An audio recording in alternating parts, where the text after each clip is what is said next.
Hello, welcome to Bored and Confused, where I review shows based on two criteria. One, was I bored? Two, was I confused? Today we're going to talk about all of the shows I saw on Broadway and off-Broadway in the year 2025. I saw 86 shows. Actually, I saw a few more than that, but 86 of them I reviewed on my channel. And this is the first year that I've basically done a video for every show I have seen on Broadway or off Broadway, with a few exceptions. So let's jump into this. I'm going to count down from my least favorite to my favorite shows. Now, this doesn't have to do with whether I think the show is good or it's a great script or it's groundbreaking. This is just subjectively how much I enjoyed my time in the theater watching the show and how fondly I am now recalling that experience. I'm getting over being a little sick during the holidays, so I've got my tea here. So hopefully my voice will hang in there. All right, so moving backwards, we're going to start with 86, Last Call. This was an off-Broadway play written by Peter Danish and directed by Gil Memert. This off-Broadway play imagines a fictional final meeting between two titans of classical music, Leonard Bernstein and Austrian conductor Herbert von Karajan. Their paths cross in Vienna over one last drink in this hotel bar, and they debate their lives and musical legacies. This play did an interesting in that it had two women playing these two men. I didn't understand the reason for that. And there was a third character of a bartender who breaks into an aria at some point. I feel like there was a lot of love for these characters, but ultimately I just found the play not very engaging and a bit confusing. So at 85, we've got Good Night and Good Luck, starring George Clooney on Broadway. It was written by George Clooney and Grant Heslov, adapted from their 2005 film, and it was directed by Tony winner David Cromer. And this is about CBS journalist Edward R. Murrow during his historic confrontation with Senator Joseph McCarthy. The reason I rank this so low is this show set multiple Broadway records, including highest grossing play in Broadway history. And my standing room ticket cost $80, and I'm a little bitter boots about it because I really didn't think this was a good play. And I'm ranking it as low as I did because of all the money and the expectations behind this play, and it just being pretty dull. The show opened at the Winter Garden Theater in April and closed in June of 2025 with its penultimate performance broadcast live on CNN, which is a Broadway first. So if you haven't seen the show, my guess is they'll pull that thing out every so often and you can see it on your boob tube. All right. At 84 is The House of McQueen. This is an off-Broadway play. It was a theatrical exploration of fashion designer Alexander McQueen's life and legacy, examining his revolutionary impact on fashion, his tortured genius, and his tragic death. The production blended biography with visual spectacle to celebrate one of these most visionary and controversial figures in fashion. For me, the show just had the potential to be so exciting and be a rock show. It's about this guy who's essentially a rock star of fashion, and it just ended up being kind of dull and pointless. So, didn't love it. At 83, we've got Lights Out, Nat King Cole, written by Tony and Academy Award nominee Coleman Domingo and directed by Patricia McGregor. And this was presented at the New York Theater Workshop. This musical play dramatizes a pivotal night in the life of jazz icon Nat King Cole as he faces the cancellation of his groundbreaking TV variety show. Despite some really strong performances as Nat King Cole, who was played by Dule Hill, and Daniel J. Watts as Sammy Davis Jr., the show just played as this fever dream, which I just didn't understand what we were doing, and it tried to cram all of Nat King's catalog into this one show, so you just got little snippets of songs. I found it to be a very frustrating evening of theater. At 82, Waiting for Godot. Now, this is Samuel Beckett's existential masterpiece, directed by Tony nominee and Olivier Award winner Jamie Lloyd, and starring Bill and Ted co-stars Keanu Reeves and Alex Winter. This opened at the Hudson Theater in September of 25 and is running through January 2026. And it was the first show of the 2025-26 season to recoup its $7.5 million investment in just 8 weeks. Now, we're seeing a trend here. You put a movie star in any play, and it makes its money. This is another reason why I get so frustrated with some of these shows. You can put a movie star in a play and have it be really good. I've seen it done. But Waiting for Godot was not that play. I love this play, and I thought Jamie Lloyd's approach to it did not work, and I was bored and confused by it. At 81 is Rob Lake Magic featuring the Muppets. Now, as much as I wanted to give the show as much goodwill as I could in my review, but upon reflection, it wasn't that strong of a show, and it closed pretty quickly. This was a family-oriented theatrical event starring illusionist Rob Lake and the Muppets, blending grand-scale magic illusions with beloved puppetry. And I gotta say, I love the Muppets, wanted more Muppets, wanted less magic. I just don't think a magic show is I don't think it's gonna fly. Even when they made musicals out of magic shows back in the 70s, I think there were a couple of them. I don't know. Magic just feels too hokey now for Broadway, I fear. At 80, we've got Romy and Michelle the musical. Now, this is a stage adaptation of the cult classic 1997 film, Romy and Michelle's High School Reunion, starring Laura Bell Bundy and Cara Lindsay. This musical celebrates friendship, reinvention, and self-acceptance through the story of two best friends navigating their 10-year high school reunion with questionable fashion choices and even more questionable lies. I actually really love the story of this movie, and I thought the lead women in this were fantastic, and I really loved Michael Thomas Grant as Sandy Frink, but I just found the score to be so abysmal that I was so confused by who wrote it and why this thing took so long to develop and still feel so undercooked. Did not last long. I don't know if we're going to make through all of these. My voice is fading fast. At 79, we've got 44 the musical. This was written and composed and directed by Eli Bauman, a former Obama campaign staffer. And this satirical musical about the presidency of Barack Obama blends political commentary and pop-style songs.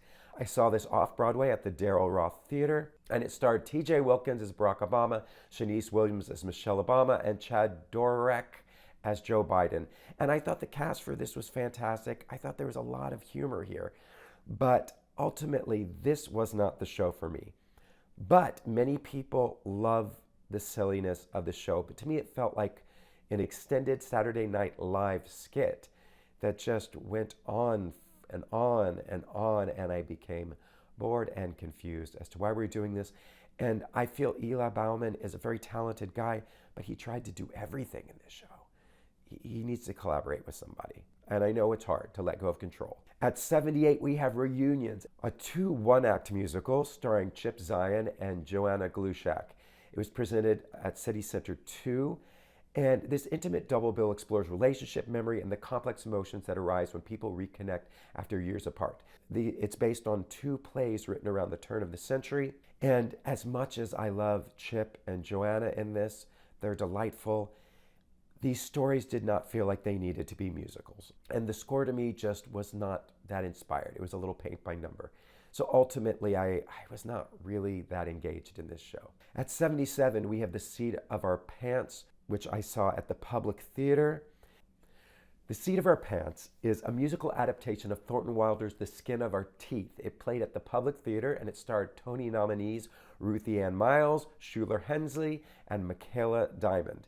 The production explores theatrical chaos, surviving through apocalyptical events, and meta-theatrical commentary on humanity's resilience across the ages. Now, I'm not a fan of the play that this is based on, and I really hoped the musical could transcend the problems of the play, but unfortunately, it just got bogged down in them. And so for me, I just ultimately was not loving the show. It wasn't funny enough, and I didn't feel like the musicalizing it was really helping the show be something new and different. It was kind of putting a hat on a hat. At 76, we have Beetlejuice. This is, I guess they're billing as a revival, but it's not really. It's a return. This is the Broadway direction and scaled down set that they took on tour, but it's essentially the same direction that was originally on Broadway. It's just smaller now, and it's a touring company. And there was an opening at the Palace Theater, so they brought it in for Halloween.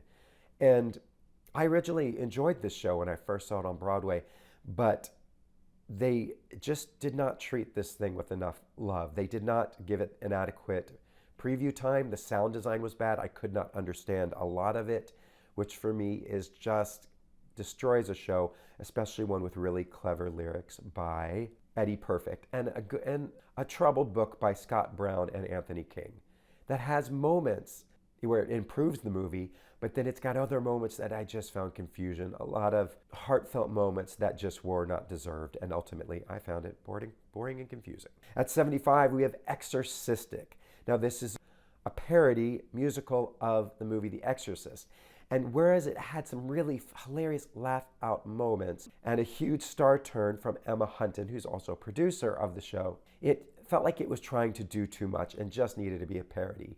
And ultimately, it left me underwhelmed. At 74, we have The Porch at Windy Hill.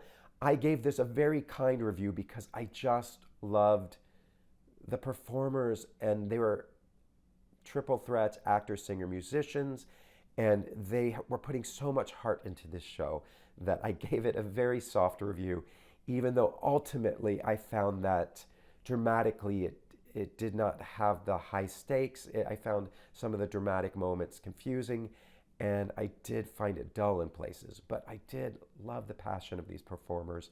And for that, I want people to go see the show, even though I'm rating it quite low on this list. It's no longer playing, but it's at Urban Stage is a scrappy off-Broadway, and I really appreciate that this show came to off-Broadway and I had the opportunity to see it. At 73, we have The Imaginary Invalid, a famous Molière play from 1673 starring Mark Lynn Baker. It explores hypochondria and medical absurdity. A lot of Molière stuff still feels very timely to me. This comedy satirizes the medical profession and human gullibility through the story of Argon, a wealthy hypochondriac obsessed with his imaginary ailments, and this was presented at New World Stages. Now, one reason this is as low as the list as it is, despite having a very funny cast, I saw how exciting Andre de Shields made Tartuffe in a very scaled down production. And so in retrospect, this show just was not as funny. It was trying too hard to be funny. Whereas I felt that when I saw, we'll get to Tartuffe, but I just thought it was so much better. And so this suffered a little bit, having me seen another Molière play later in the season, which we'll get to. At 72 is Machinal. This is Sophie Treadwell's 1928 expressionist classic, presented as an ensemble production at City Center Stage 2, and emphasizes themes of oppression, women's autonomy, and social critique. It's based on the real Ruth Snyder murder case, which also inspired the musical Chicago. And this play used a very stylized staging to explore a young woman trapped in societal expectation. This was very theatrical, and as a result, I had trouble connecting with it dramatically.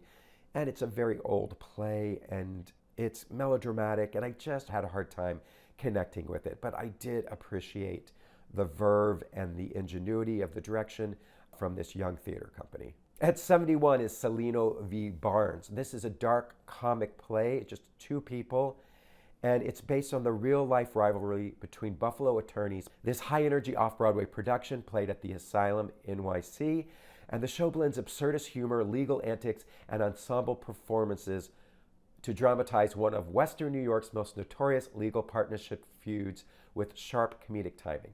Now, as much as I wanted this to be really funny, I don't know what the reason was, but I just did not find myself laughing at it.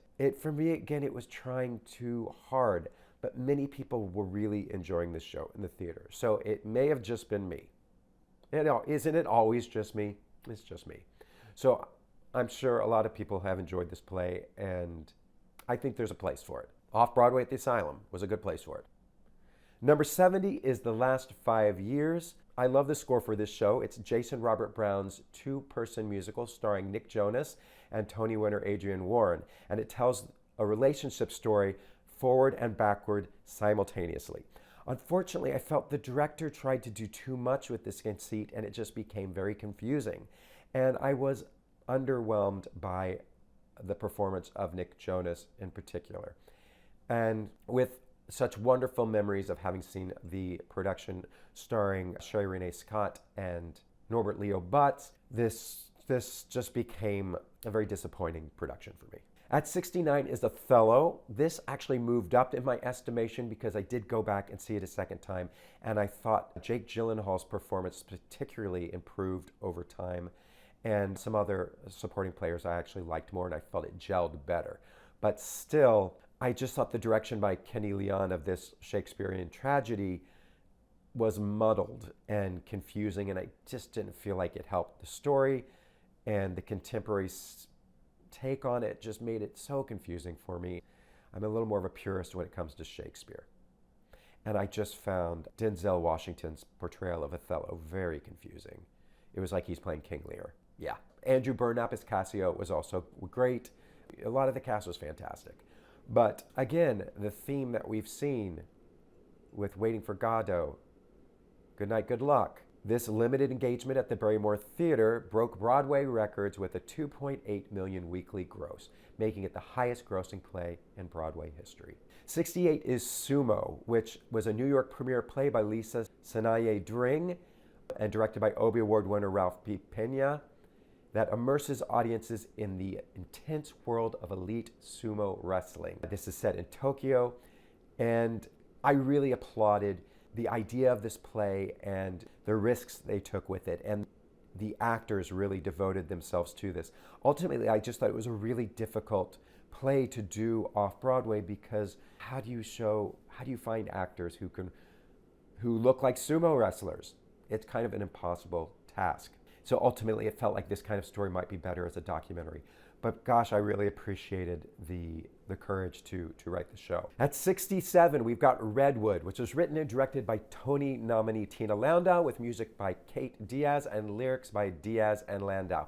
Now, this transportive musical was conceived by Landau and Tony winner Idina Menzel, who also contributed additional material. And she also starred in it as Jessie, a successful businesswoman and mother whose son dies from an accidental overdose. And this musical follows her grief-stricken journey to Northern California's Redwood Forest, where first she finds healing and transformation. This story is just not for me. It's a little too woo-woo. I just couldn't buy into it. I just did not believe most of it. And the score had tons of ballads in it, and ultimately, although I was amazed by this set, and I thought the music sounded gorgeous, there were so many ballads, and I just couldn't get on board with the story, so I ended up being quite bored and confused by this show, as did many others. All right, at 66, Jeff Ross, Take a Banana for the Ride. This is a solo comedy show starring comedian Jeff Ross, the Roastmaster General, and it combined stand-up with theatrical staging. Ross blended his signature roast comedy style with personal stories that really showed us the mensch behind the acerbic roaster. And there's also a lot of audience interaction with the show.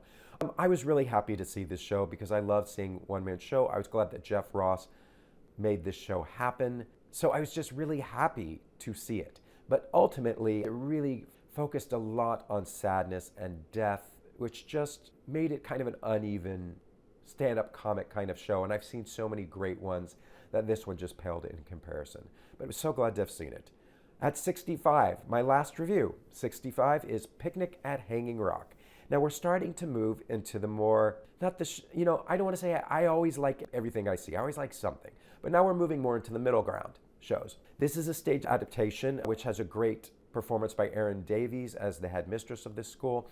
It's focused on the mysterious disappearance of schoolgirls at an Australian rock formation on Valentine's Day. It's based on an iconic novel and movie coming out of Australia, the novel written by Joan Lindsay. And the production uses atmosphere, tension, and dreamlike staging to explore repression and the unknowable. And ultimately, turning it into a musical, I felt could have made it much more than it is as a story. And I felt like the musical version didn't quite lift it to the places where I wanted it to go. But I think it's definitely worth seeing. So it's still playing, so go check this out at the Greenwich House Theater, off-Broadway. At 64 is Practice. Now, this play made me feel a lot of different things. So if you want to feel things, this is the play to go see. This was written by Nazareth Hassan and directed by Keenan Tyler Oliphant. And this off-Broadway shape-shifting psycho comedy opened at Playwrights Horizons And it follows a group of actors rehearsing an intensive, devised performance created by a manipulative, gaslighting terror of a playwright and theater director. I thought the cast was great. I thought the direction was great. I thought it was a fascinating play, but it just didn't feel great after I saw it. So that's why I'm not ranking it higher. All right, but definitely worth seeing. At 63, Messy White Gaze. This is a comedy written and starring Drew Droege playing Off-Broadway. It satirized privilege, identity politics, and contemporary queer culture. That makes it sound a lot grander than it is. This is a play that just is an opportunity for Drew Droege to write a lot of really pointed satirical jokes. The audience was loving this. If you're a gay man living in Hell's Kitchen, this is the show for you. You will love it. Go see it. For me, I did not find it as funny as everyone else did, but trust me, people love this show, so go check it out. 62 is Queen of Versailles, with music and lyrics by Oscar winner Stephen Schwartz, reuniting Kristen Chenoweth after their last collaboration, which was Wicked. Maybe you've heard of it. And it has a book by Lindsay Ferrantino. This musical is based on the 2012 documentary about billionaire Jackie Siegel and her family building America's largest private home. It's directed by Tony winner Michael Arden, starring Kristen Chenoweth and Oscar winner F. Murray Abraham as Jackie's husband David. The musical explores the American dream, wealth, family tragedy, and the 2008 financial crisis. And despite strong performances, the show received mixed reviews and closed early at the St. James just like a week or two ago. Many people said this was worse than they had heard. I did not think that was true. I enjoyed Christian. I appreciated all the effort putting into this show. I just agree that it did not work, but I found parts of it enjoyable. At 61 is Floyd Collins. This is a revival of Adam Guettel's haunting folk opera musical at Lincoln Center, starring Tony nominee Jeremy Jordan. And this show tells a true story of a Kentucky cave explorer trapped underground in 1925. It combines operatic storytelling with Appalachian musical textures to explore ambition, media spectacle, and mortality. As beautiful as this score is, as gorgeous as Jeremy Jordan's voice is, and he's quite nice to look at as well, as beautiful as this score sounds, I ultimately am quite bored by this story because it's a guy trapped in a cave under a rock. And I've made the comparison with Redwood before. Girl trapped in a tree, guy trapped under a rock. So she's exploring both the highs and the lows of this idea. All right, 60, ha ha ha ha ha ha ha. So this is a one-woman clowning show starring Yulia Masli. It played at the Public Theater. It's very hard to explain, but it's mostly crowd work where she asks the audience if they have a problem, and then she solves it for you in some very delightful ways. This show isn't for everyone, but I think this is appropriate for people who want a light theatrical experience. She's touring this show. I think it's great for kids. If you want a very light, fun, delightful evening in theater, go check this out. It was very enjoyable. At 59, we have Dylan Mulvaney as the least problematic woman in the world. Dylan Mulvaney is very controversial. I did not know this, and I have not dived into it because I don't care. So I just took this show at face value. Dylan is a bit of a cartoonish type of person, or at least that's the portrayal, but I enjoyed the silliness of this show. Although potentially grating, for the most part, I found it quite entertaining, and I enjoyed myself, and I thought the show was well directed and well produced and well put together, and it had a very short run, and I don't know if many people saw it because Dylan is primarily a TikTok star, but clearly their heart is in the theater, and I appreciated that they had a theatrical endeavor. My hat is off to you. At 58 is Viola's Room.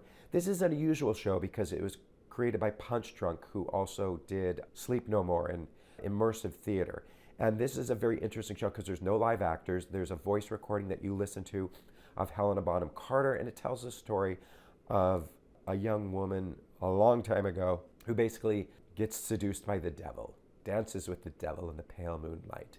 But it was a very interesting experience where you walk through, you don't wear any shoes, and it's sensory, both what you feel, what you smell, you hear. This was at the Shed, and I'm sure they're touring this around, and it was a very interesting experience.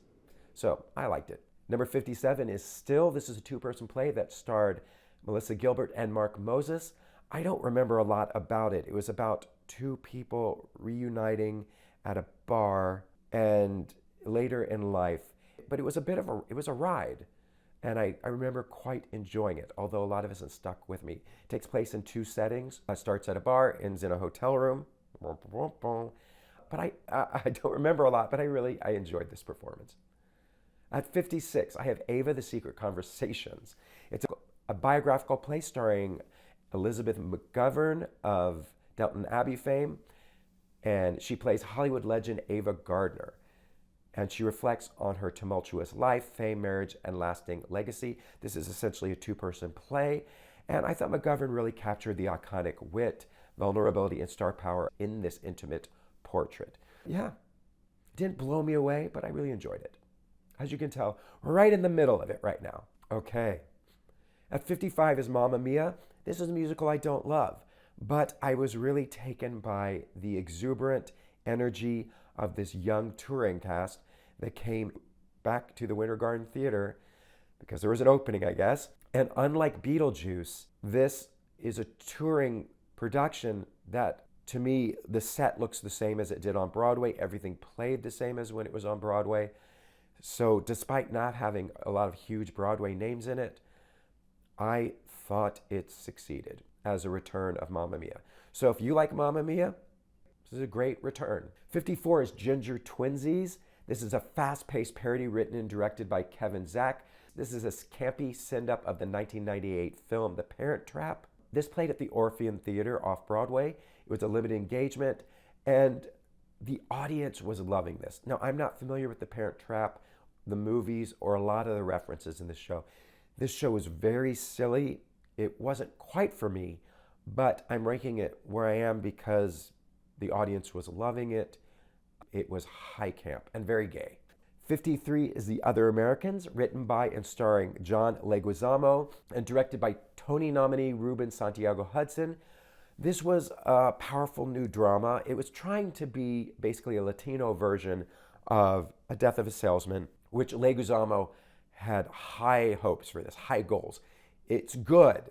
It's not at that level, not there yet. I felt like it still needs some working, but ultimately I thought the show was strong and I thought the acting was great and there was a lot of heart in it. So yeah, very enjoyable. Glad to see Leguizamo branching out in this new direction. Number 52 is Twelfth Night. This was Shakespeare in the Parks production, starring Oscar winner Lupita Nyong'o as Viola, Emmy winner Peter Dinklage as Malvolio, Emmy Golden Globe winner Sandra Oh as Olivia, and Tony winner Jesse Tyler Ferguson as Andrew Aguicheek. This is one of my favorite Shakespeare plays. This to me was a little uneven of a performance, but just the delight of seeing Shakespeare in the park with these great actors just throwing stuff at the wall to see if it would stick, just over the top. This was not the definitive production. The definitive production was Mark Rylance's production, but I really enjoyed this production. It was just, Shakespeare in the Park is so magical, and this is exactly what I feel Shakespeare in the Park should be. You get a bunch of great actors, you give them a great play to do, you give them a long leash, and you just say, go play and have fun.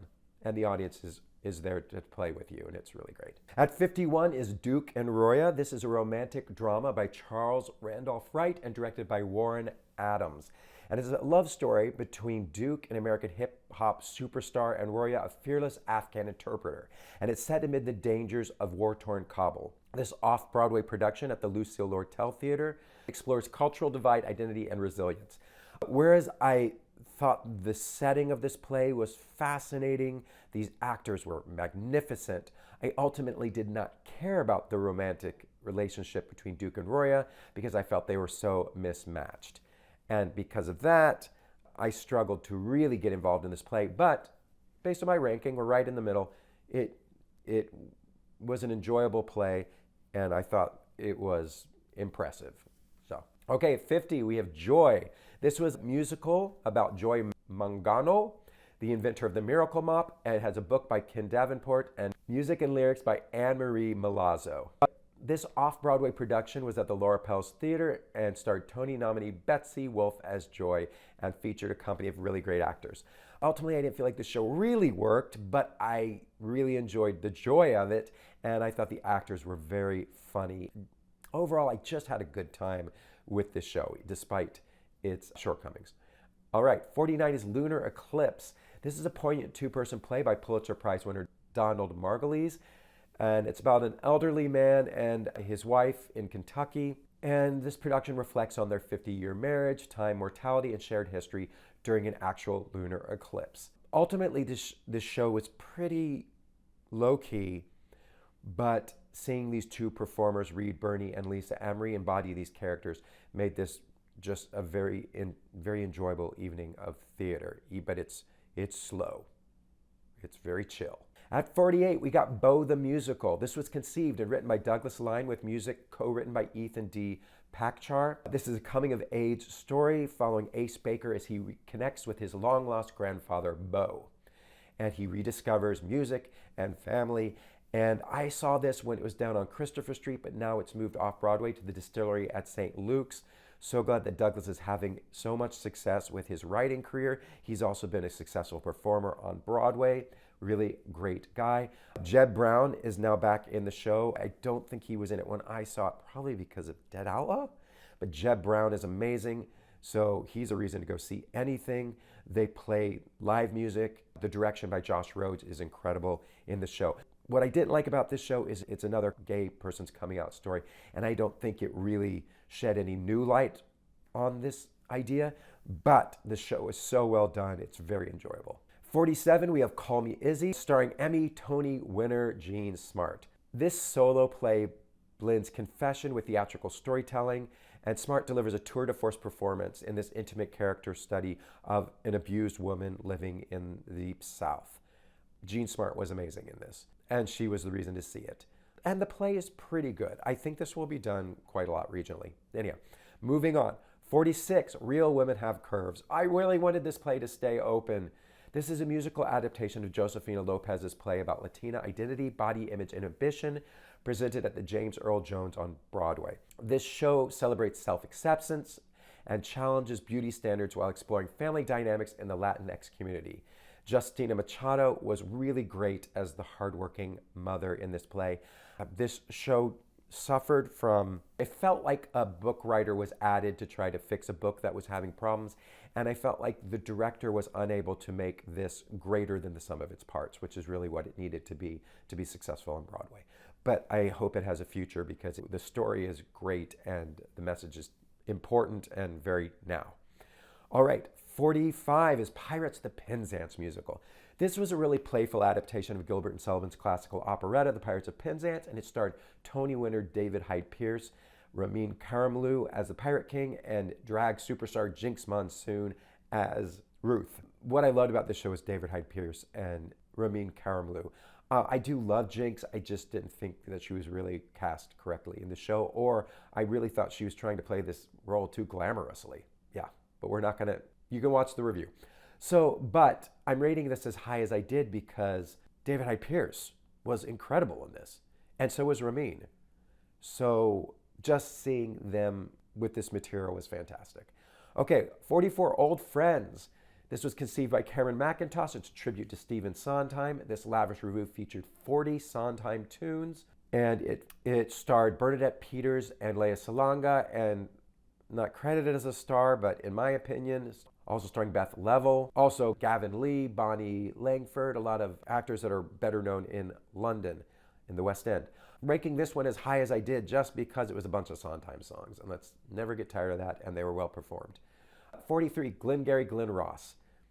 Love this play. This production was not the best version that I've seen. It had some people were cast brilliantly, like Bill Burr making his Broadway debut. I thought was perfectly cast in this, but whereas I felt Kieran Culkin was miscast entirely, and I didn't love Bob Odenkirk's take on Shelley Levine. He was a little too abrasive for me. But this is David Mannett's Pulitzer Prize winning 1983 drama, directed by Tony winner Patrick Marber. And oh, also Michael McKean as George Aronow was great. So this was just a mixed bag. Some performances were fantastic and some people were just miscast. I've seen a better production of this.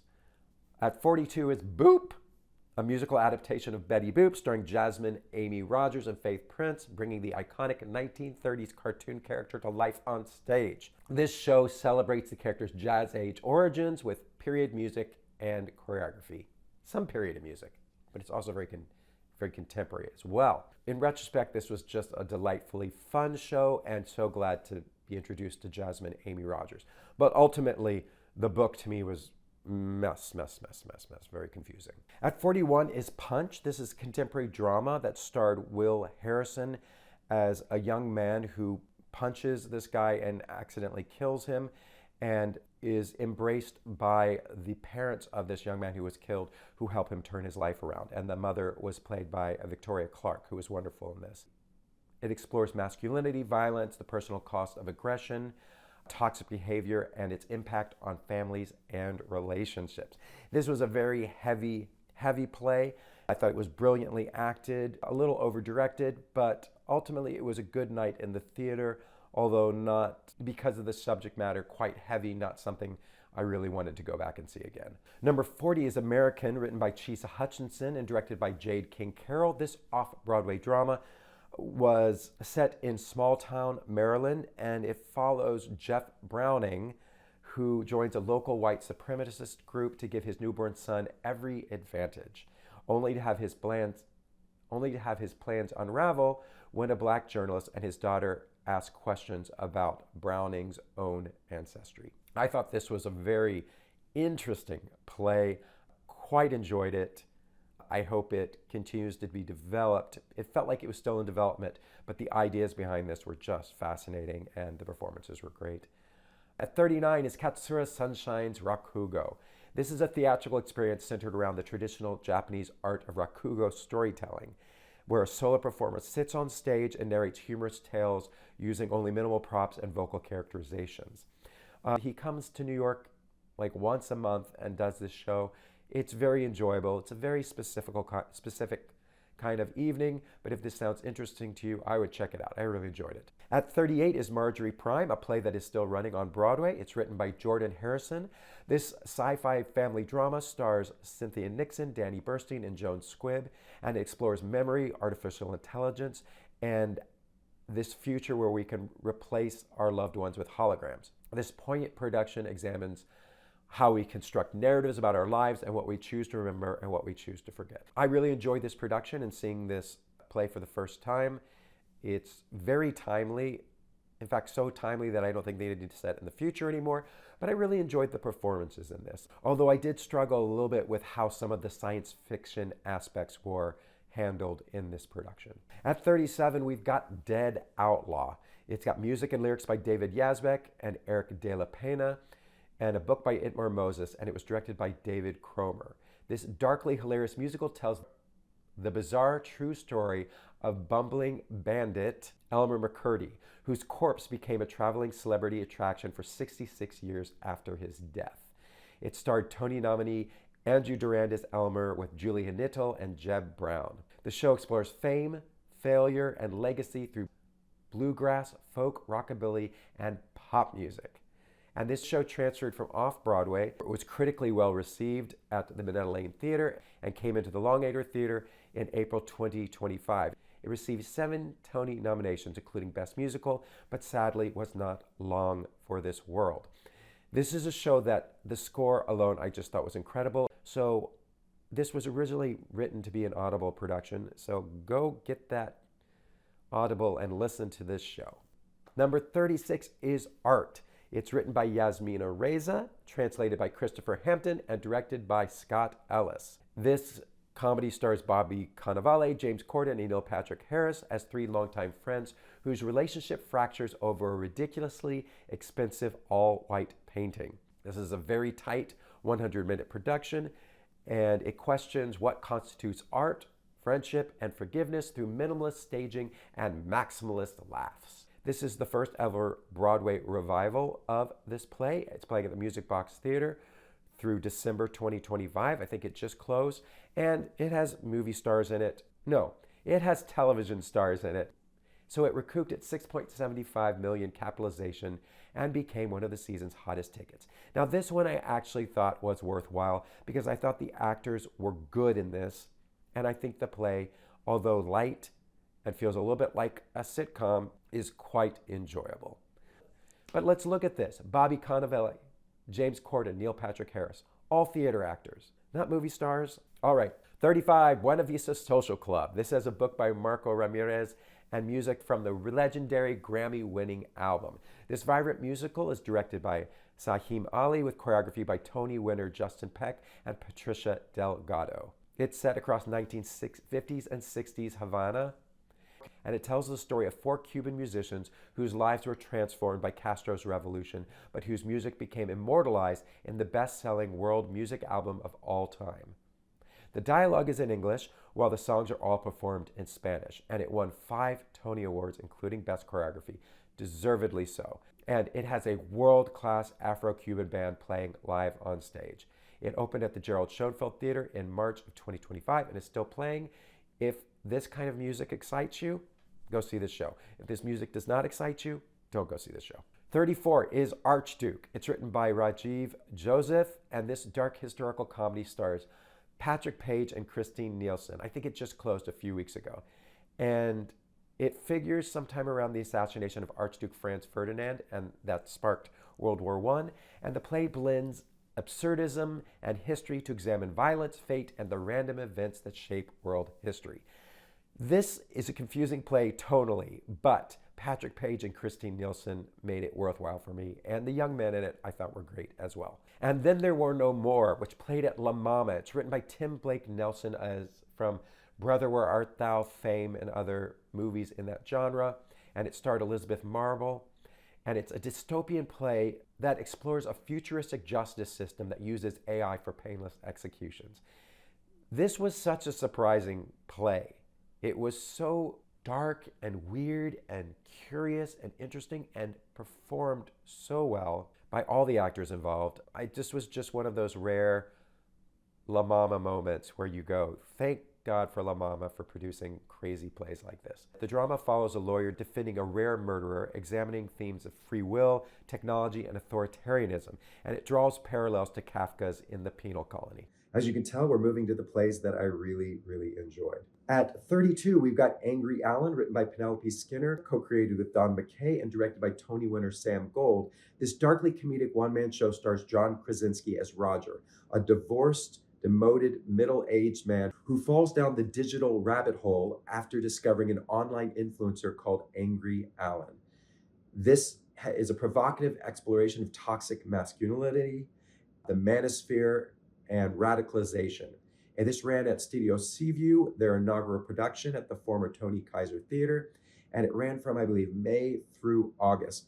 Really loved this play. I loved the topic, and I thought John Krasinski is such a likable guy that he was able to play this toxic character in a way that as an audience we could still accept him and enjoy this play and all the things it had to say.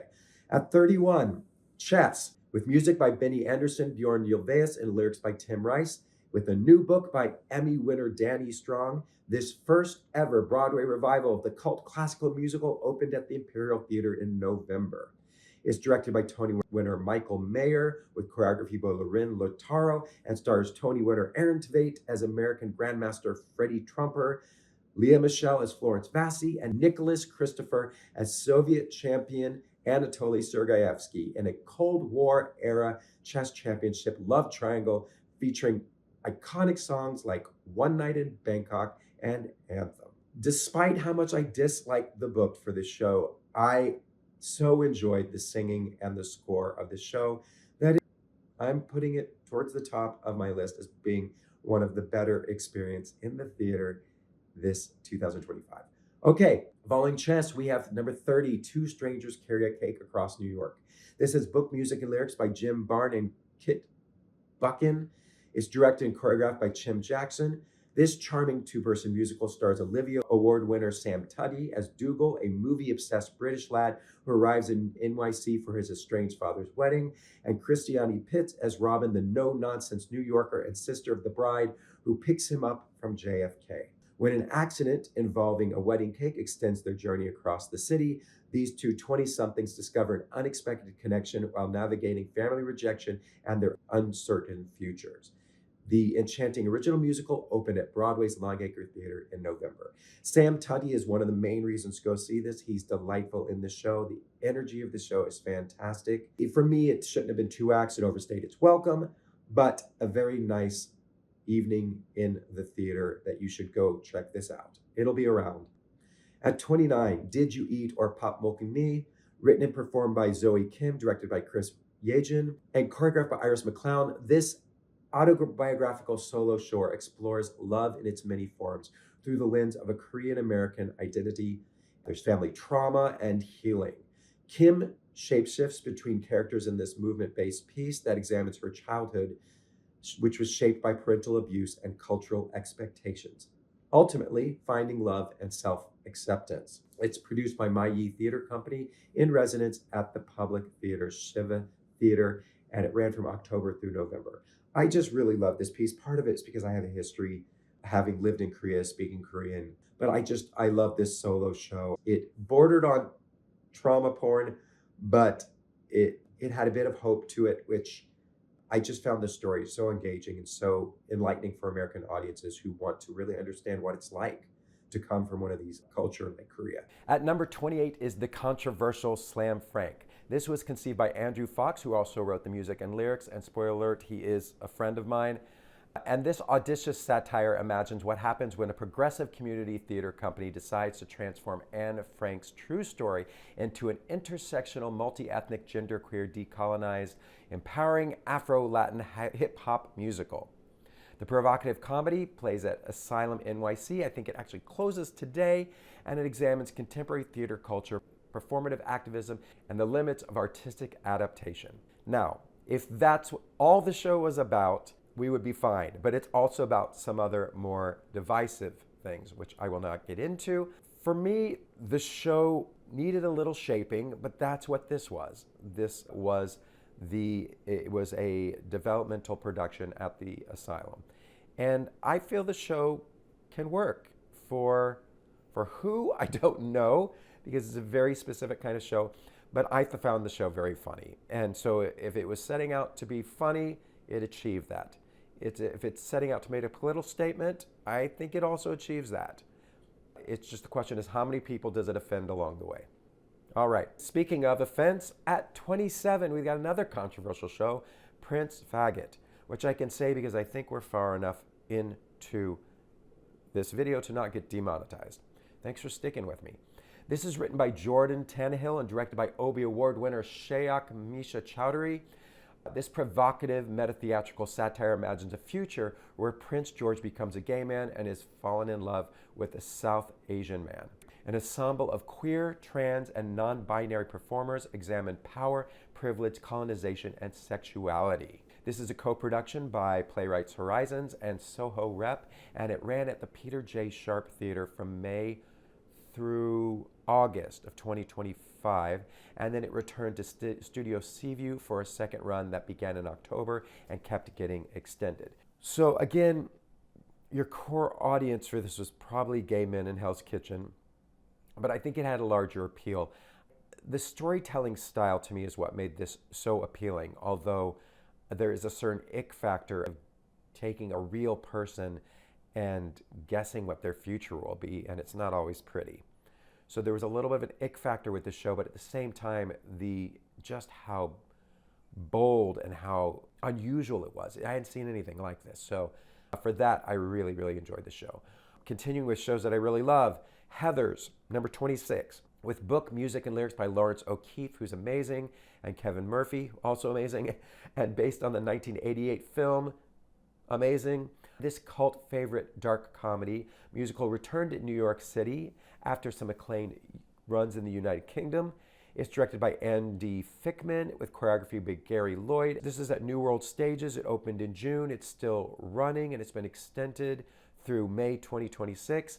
So everyone is enjoying this as much as I did. It's a fun time. To me, it does elevate the movie. It finds humor in some interesting places. Ultimately, it does have some issues because it is based on a movie and there's some moments that feel very cinematic that don't quite work in a small little theater.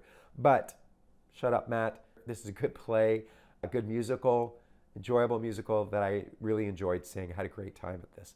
Number 25 is Creditors. This is an August Strindberg play from 1888. It's a psychological thriller. This is a new adaptation by Jen Silverman. I wasn't familiar with this play, so excited to see it. It was directed by Ian Rickson, and it starred Liev Schreiber as Gustav, Maggie Siff as Tekla, and Justice Smith as Adi. This is a hypnotic three-hander that follows a struggling painter who befriends a magnetic stranger at a seaside hotel, unaware the man is his wife's manipulating ex-husband. This was produced by Together and Audible, and it ran at the Manila Lane Theater from May through June in repertory with sexual misconduct of the middle classes, which I am picking as number 24. That was written by Hannah Muscovich and directed by Ian Rickson. And that two-hander explores a combustible student-teacher affair between a celebrated writer and his ambitious young student. It starred Hugh Jackman as John and Ella Beatty, daughter of Warren Beatty and Annette Bening, as Anne, who was also in Ghosts, which I really loved. Anyhow, those 24 and 25, Creditors and Sexual Misconduct in the Middle Classes. I love what Together Theater is doing. It's making affordable theater. It's doing in this lovely, intimate off-Broadway theater. It's bringing these really old classics and these new classics. We're getting to see great Hollywood actors again. You know, that's what was so refreshing about this, guys. $30. Hugh Jackman. He could have opened this play, this two-hander. He could have done it on Broadway and made money hand over fist. I feel like I should raise these two shows in their rating just because what they're doing. They're creating great theater with Hollywood actors who want to do plays. Gosh, I'm so impressed by these guys. Just such a wonderful endeavor. All right, at 23, I mentioned this earlier, we got Tartuffe. Andre de Shields is Tartuffe.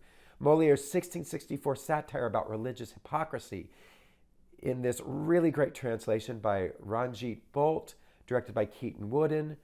Andre de Shields stars as the title charlatan character in this immersive production in the historic House of Redeemer, a 400-year-old library that was transported from an Italian monastery. Only 100 guests per performances, co-starring Tony nominee Amber Iman as Elmire. This ran from October through November.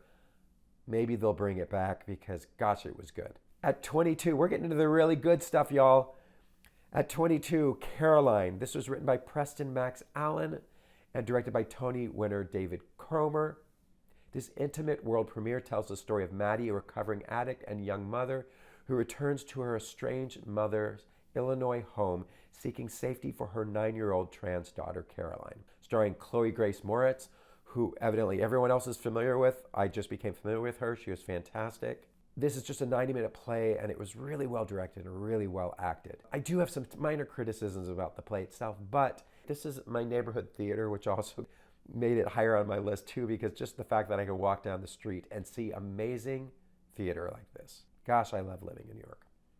At 21 is Kyoto, written by Joe Murphy and directed by Matt Lutton. This taut philosophical thriller at Lincoln Center's Mitzi Newhouse Theater explores climate change negotiations at a pivotal UN summit in Kyoto, Japan. And they made it dramatic and interesting. This play examines the high-stake moral compromises made in international climate policy through the lens of one negotiator's crisis of conscience. When you can take something like this and make it dramatically thrilling, it also has an anti-hero. The main character is deplorable. It also was educational, and it also inspired me. This is great theater, y'all. At 20, the opposite end of the spectrum, and I know people are going to rate this lower than me, but at 20, Smash, the musical. And look, I've never watched the television show. I don't think I'd like it. I don't like shows that hit too close to home for me. But I just thought this was a funny farce. It had music and lyrics by Tony, Emmy, Grammy winners Mark Shaman and Scott Whitman. The songs they pulled directly from the television shows. Had a book by Bob Martin and Rick Ellis, directed by 5-time Tony winner Susan Stroman, and choreography by Joshua Burgas, who did the choreography for the show. This meta-comedy follows the backstage chaos of Mounting Bombshell, a musical about Marilyn Monroe, starring Tony nominee Robin Herder as Ivy Lynn, Brooks Ashmanskas and Krista Rodriguez. Christine Nielsen was in it. The cast was phenomenal. Robin Herder should have gotten a Tony nomination if it hadn't been so full for the lead actors. And it ran at the Imperial Theater from March through June and got only 2 Tony nominations. But as far as funny shows that I laughed my ass off, I thought the show was really funny. Was it a musical? It had songs in it. Did they need to be those songs? No. It was really more of a farce with songs. With that criteria, I thought it was very successful.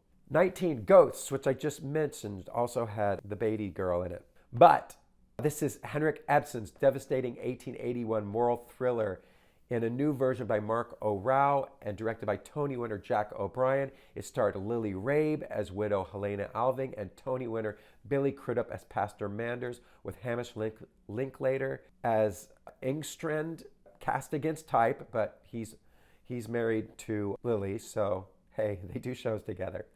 And he was good in it. He just was not what you would expect for that character. I just loved seeing Ibsen's play. I'd never seen a live production of it. I loved the play so much that I went back and watched a recorded production that stars Judi Dench. Anyhow, I thought Lily and Billy were fantastic in this, and I just loved the play. So on those 2 performances alone, this is in my top 20. Right next to that, also with great performance by my favorite Laurie Metcalf, we've got Little Bear Ridge Road. It did not last long. It ran from October through December and closed early despite acclaim, perhaps because Scott Rudin was involved with it. I don't know. We're going to blame him. I love Samuel D. Hunter, who wrote this. It was directed by Joe Mantello. This intimate play is set during the early days of COVID and follows a razor-tongued aunt and her long-estranged nephew reuniting in rural Idaho to settle a family estate. It starred 2-time Tony winner Laurie Metcalf, as good as always. She's the reason to go see a show, and Tony nominee Micah Stock as Ethan. This played at the Booth Theater, and I'm sad it closed despite the producer being unsavory. This tea is very savory. Bat Boy is my number 17, with a book by Keith Farley and Brian Fleming and music and lyrics by Lauren O'Keefe, who I love. This cult classic musical about a half bat, half boy discovered in West Virginia cave returned to NYC for the first time in over 20 years, but I saw the original. And it's directed by 2-time Tony winner Alex Timbers for City Center Encores. It starred Taylor Trench as the Bat Boy and Carrie Butler and Christopher Sieber and Alex Newell. This campy rock-infused show ran from October 29th through November 9th. Too short of a run, but it's part of City Center Encores, and they only do 2-week runs. Not as good as the original. I'm going to say it right now. In most ways, not as good as the original. But I love the show so much that just the fact that they did it at City Center with talented people, and I got to sit there and listen to it, watch my review for all my criticisms and why the original was better. But I'm ranking it high because, gosh, it's a great time in theater, and that's what this is about.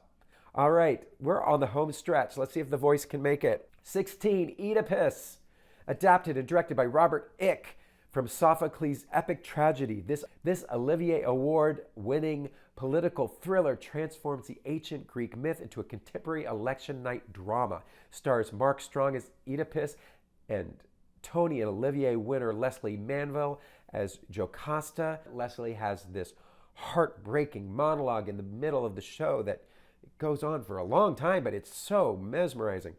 She's so good. I see a Tony Award in her future. This won Olivier Awards. I think she won for Best Actress there. Keep an eye on her for Tony Award.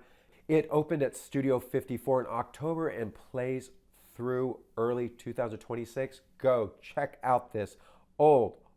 This is the oldest play on Broadway or adaptation of, and it is still relevant. The human condition does not change, my friends. Just the time and the place. At 15 is 300 Paintings. I caught this show at the very end of its run at the Vineyard Theatre. It's created and performed by Australian comedian Sam Kisajukian. And this hilarious and poignant solo show examines the 5-month period in 2021 when Sam unknowingly documented his bipolar manic episode by creating 300 large-scale paintings. The show explores art, mental health, and creativity with wit and vulnerability, and the actual paintings were displayed in the theater. It ran at the Vineyard Theatre in late 2024 and returned for an encore run in early 2025. And I was so glad I caught this. But this is a one-of-a-kind plays. If Sam's not doing it, you got to see Sam do this. So if you're in Australia, go check out Sam Kisajukian. That was terrible, Muriel. All right. Another one-person show at 14. I love the one-person shows. When they're good, they are good. This is Weather Girl, written by Brian Watkins and directed by Tyne Raffaelli. This blistering dark comedy stars Julia McDermott as Stacy, a California weather reporter whose routine of wildfires, Prosecco, and teeth whitening descends into a scorched earth catastrophe. It's produced by Francesca Moody Productions, who also produced Fleabag and Baby Reindeer, which is similar styles. It played at St. Anne's Warehouse from September through October 2025. I caught it later in the run because I'd heard such good things. It also, before that, had an award-winning run at Edinburgh Fringe Festival and London Soho Theatre. Gosh, Weather Girl was fantastic. It's being turned into a television show. Keep your eye out for this. It was just so surprising, so good, so timely. It had magic realism, which I love. It was so cool. All right. 13 is going to surprise you guys because I was a little critical in my review. But 13 is Picture of Dorian Gray. And the reason this was adapted and directed by Kip Williams from Oscar Wilde's novel. This solo performance has a tour de force performance by Emmy and Tony winner Sarah Snook from Succession. She plays 26 characters. It uses innovative video design and live cameras, and the production won 2 Tony Awards, including Best Actress and Best Costume Design. The costume design is delightful. And it played at the Music Box Theatre from March through June, following an acclaimed run in Sydney and the London's West End, where it also starred different actors, which I would love to see. The reason I'm ranking this so high, 13, is it is a delightful adaptation. It really is. And she's great. And she's funny. It's so smart. And I had quibbles with it partially because I was standing room, and the standing room made it impossible to see. Honestly, I did not care about the video projection. To me, that was just the idea of our obsession with phones and our own vanity. It was kind of a layer on the story. But I didn't care that there were cameras. I would have been fine to just watch her on a phone or just watch her do it on the stage. Her performance and the writing of this was just so brilliant, and it was directed really well. I mean, yeah. So in retrospect, I've kind of turned into the fan. Okay, next, these my top 12 now, y'all. These are great pieces of theater. If you have not seen them, you hopefully will have an opportunity. This one you do have an opportunity. The Honey Trap. This is written by Leo McGann and directed by Matt Torney. It is a gripping, suspenseful drama set in Belfast in 1979 during the height of the Troubles. And 2 off-duty British soldiers think they've hit it off with 2 local girls at a unionist pub, but their night of flirtation turns very dark. And decades later, as one soldier recounts the events for an American oral history project, long-buried memories resurface, drawing him back to Belfast for answers and revenge. This played at Irish Rep Theatre, and it has a return engagement in January. In like a couple weeks, a week or two, this opens again. You guys go see The Honey Trap. I thought it was fantastic. In the same vein, we've got number 11, Dakar 2000. This was also a suspenseful thriller. But this one was done with just 2 actors. This was written by Rajiv Joseph, who also did Archduke and Gruesome Playground Incidents. He's all over Off-Broadway. Keep an eye on this. This young man's going places. This was a world premiere thriller commissioned by Manhattan Theater Club. I'm so glad they did. And it follows an idealistic Peace Corps volunteer in Senegal on the eve of Y2K who survives a mysterious car accident and forms an unlikely relationship with an imposing State Department operative. When secrets emerge, The volunteer is roped into a darker side of public service he cannot escape. This unpredictable two-person show played at, I believe, at City Center Stage 1. It was so good, you guys. If this is being produced anywhere, the writing is so great. The performances are great too. But if you see this being produced at a theater near you, if you're a theater producer, produce it. 2 people. Gripping. Not since Dead Man's Cell Phone. All right, top 10, baby. For number 10, we're going to English, which was the first show I reviewed of 2025. And I have not forgotten it. You know, a lot of people do these top lists and they forget about the shows that started at the beginning of the year. English, Pulitzer Prize winning play written by Sanaz Tusi and directed by Nude Adams. This won the Pulitzer Prize in 2023. It's a play that is set in an Iranian classroom where 4 adult students practice for their English proficiency exam. The play examines language, identity, and cultural assimilation with unfailing wit and compassion. The cast was great across the board. They should have all been nominated. I think they might have, and no one won, probably because they split the vote. It was at the Roundabouts Todd Haynes Theater, and it ran from January through March of 2025. I think it's a 5 or 6 person cast. Get you some Iranians and do this play. So good. Number 9. I'm surprising myself with this. It's Stranger Things, The First Shadow. I don't want to see any more plays like this on Broadway. But, gosh, the special effects were amazing for this show. It was written by Kate Treffry from an original story by the Duffer Brothers. And this is a prequel play set in 1959 Hawkins, Indiana, and focuses on young Henry Creel, spoiler, who becomes Vecna. I don't know what that means because I've never seen Stranger Things, but it did not matter. The special effects in this show were so mind-blowingly good that I don't need to go to Disney World for the next 10 years. It won Tony Awards in all of the scenic design, lighting design, sound design. It opened at the Marquee Theater in April 2025, starred Lewis McCartney, who was nominated for a Tony. And look, if you're going to pay money to go see a Hollywood star, go pay money to basically see Hollywood production values in a play like this. But you can only go see Stranger Things if you go see a non-spectacle play, all right? With non-Hollywood actors. That's the deal you have to make. Your cultural footprint must be offset by seeing a 1 or 2 person play off Broadway, and then you can go see Stranger Things, the spectacle. All right, number 8, also surprising myself. Mexodus, written and performed by Brian Quijada and Nigel D. Robinson, and directed by David Mendizabal. This live loopin', hip-hoppin' musical tells the little-known story of the Southern Underground Railroad to Mexico. Did you know there was a Southern Underground Railroad? Well, there was, and this is a musical about it. Watching these 2 guys loop and play all these there's mainly 2 roles, but just do all these songs. Look, is this a score that I think is the best score ever written for musical theater? No. But was this theatrical and exciting and something I'd never seen and done so well? Yes. Mexodus was amazing. It played at Audible, Minetta's Lane. Yeah, guys, Minetta Lane is doing it for me right now. Half of my top shows are from Minetta Lane. It ran from September through November, and these guys are probably touring this show.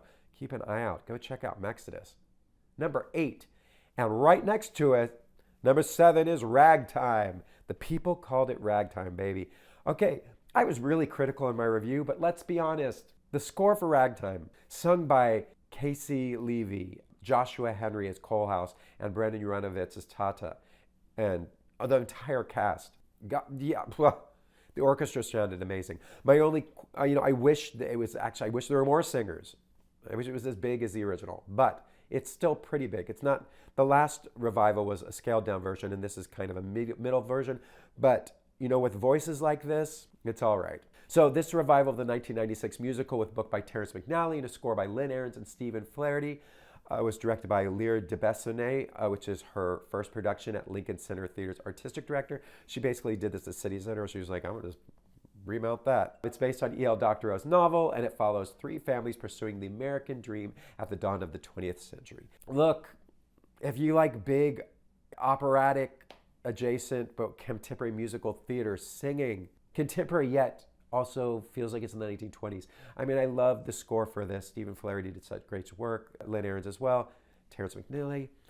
The book has problems because it's just unwieldy. But the reason to go is to hear the songs. Okay, Matt, shut up. Number 6.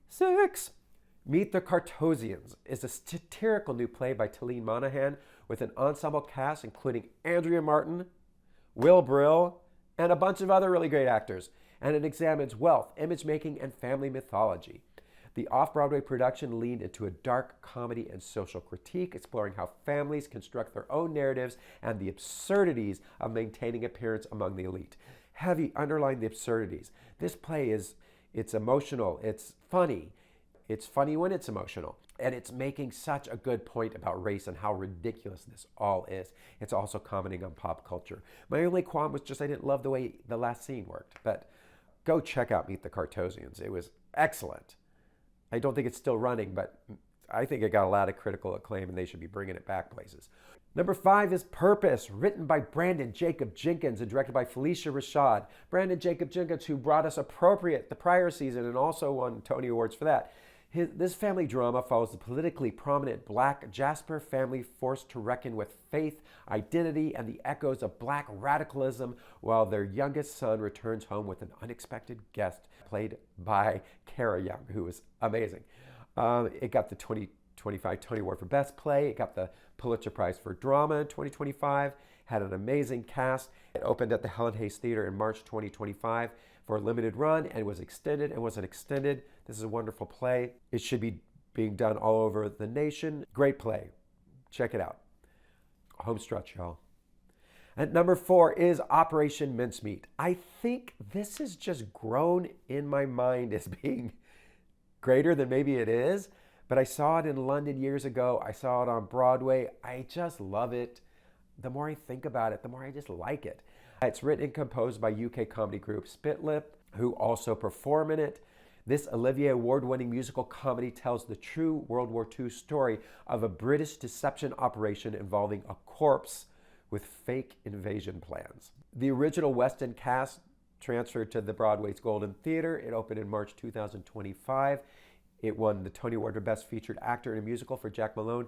And it is just extended and extended and extended. And guys, go see it because it can only extend so long. But if enough of us go, maybe it'll just keep extending. I'm so happy about the success for this show.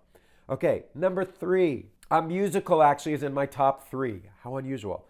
Just in Time. And it's a jukebox musical, which I normally hate.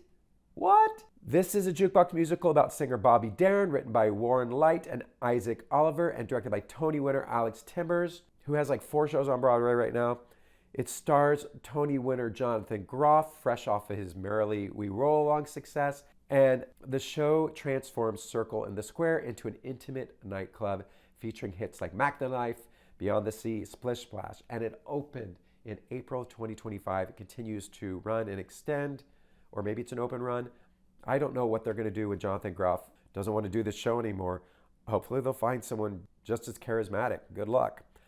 But gosh, for a jukebox musical, this show is written so smart. It doesn't pretend like Jonathan Groff is Bobby Darin. It tells us this is Broadway star Jonathan Groff playing Bobby Darin, and we're aware of it. And it works so brilliantly and allows him to step in and out of character. He makes jokes about who he is. I just thought it was so well done, so well choreographed, so well staged, so well costumed. Everything is firing. Good job, Alex Timbers. You have made this greater than the sum of its parts. Now, often what happens in these year-end reviews is that a very recent show you saw makes it into the top 5 or 10. And in this case, that has happened. Maybe I'm too close to this play right now and I've ranked it higher than it should be. But at number 2 is Liberation by Bess Wohl and directed by Tony nominee Whitney White. This memory play explores a women's liberation consciousness raising group in 1970s Ohio through the eyes of a daughter examining her mother's past. The play premiered off-Broadway at Roundabout Theater in February of 2025 and transferred to Broadway's James Earl Jones in October. This thing has got to stay around to April, so you guys go out and see it because it is going to sweep at the Tony Awards. We got to keep it open. And not only that, we got to keep it open. Go see it. It's so good. Now, it's very feminist. It's very It's women, best role, Whitney White. All women. Oh, there's one guy in it. Token man in it. It's just written in such a cool way. As a writer, I just love the way this is written, and the performances are incredible, and it's directed. It's, again, firing on all levels. Go see Liberation. Comment below if you haven't seen Liberation and why you haven't seen it. All right, number 1, continuing with the female power. Can you guess what my number 1 choice is? I bet you can't. Well, I may have just given it away. It is John Proctor is the Villain. Gosh, I love this play. It's written by Kimberly Bellflower and directed by Danya Taymor. This feminist reimagining follows Georgia high school students studying The Crucible in 2018 during the Me Too movement. It had an amazing ensemble cast. It said it was starring Sadie Sink, who was wonderful, but honestly, this was an ensemble cast. Everyone was fantastic, especially Gabriel Ebert as the teacher, Mr. Smith. Fina Straza was amazing. Everyone was so good in this play. It was thought-provoking. It was surprising. It was funny. It was tragic. Yeah, if you missed it, I'm sorry. They should make a movie of this. They may be, I bet they're going to make a movie of this. This opened at the Broadway Booth Theater in April 2025, had a nice long run. I think it closed just because it was limited. Yeah, if you didn't see it, sucks to be you. You should watch my reviews and go see the shows that are amazing. All right, so guys, I'm getting a little loopy now on my herbal tea, but my voice barely made it through this. I need to stop talking. Thank you for everyone who has supported me. This has been my first year of reviewing every show that I saw, just about. And the channel's growing slowly, but it is growing. And that's what's important. So thanks for sticking out. Please remember to like, comment, and subscribe. And please go see theater if you can. And if you're not in New York, go to your local theater. Guys, go see theater. It's so, I know I'm preaching to the choir, but I love theater. All right, I hope everyone had a Merry Christmas. Oh, shit. Okay, I guess that means we're done. The light just went out, and I've already gone through 3 batteries. So this is Matt signing off. Go support theater. Thank you for supporting me. And I'm going to see Bug, and that will be my first review of 2026. Don't worry.